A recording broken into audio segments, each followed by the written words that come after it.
seem to have given him quite a fight and I think that I had said it at the beginning of this particular election that the contest will be between the Bharatiya Janata Party and the Congress Party in Amethi, and today whatever results are coming out portrays that my projection of the contest in this seat was absolutely correct. No other party seems to have polled that kind of votes and attracted that many voters. So yet again there are around 3.5 lakh votes still to be counted. We are still to get that number from the Election Commission. So a final verdict will only be surmised upon or commented upon after I receive the results. So do you feel that had you come a little earlier, you would have... You know, in hindsight, everything is 2020. So I'm somebody who never looks behind but looks forward, and I think the way forward is the way on which India has started walking on today.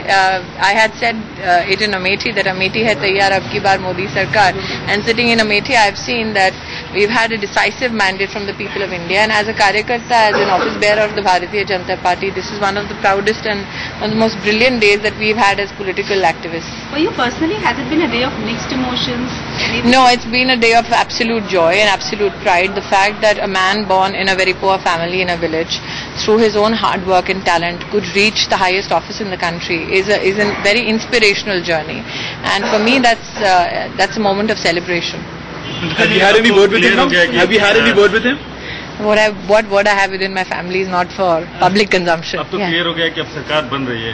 क्या आप उम्मीद कर रही हैं कि cabinet में कोई जगह मिलेगी आपको? देखिए, ऐसा है कि ये सारे आंकलन लगाने से बेहतर प्रधानमंत्री नरेंद्र मोदी क्या डिसीजन लेते हैं उसका सीधा आप उनसे संपर्क कीजिए और उनसे ये प्रश्न पूछ सकते हैं। आपने काफी मेहनत की, काफी मतलब जो रहा पूरा करते हैं, काफी जोरदार टक्कर दी। अभी आपको भी लग रहा होगा कि नतीजे क्या आने वाले हैं। अभी आप कैसा महसूस कर रही हैं कि जो आपने मेहनत की उसका कितना रिजल्ट दिया है? अभी पूरा रिजल्ट आना बाकी है। मैं इतना ही कहूंगी कि देश भर में एक और बात इसमें जोड़ना चाहूंगी, मैं गोवा प्रदेश की प्रभारी हूं। इसी प्रभारी के नाते मैं अपनी गोवा की टीम को भी और मुख्यमंत्री मनोहर पर्रिकर को विशेष धन्यवाद देना चाहती हूं, बधाई देना चाहती हूं कि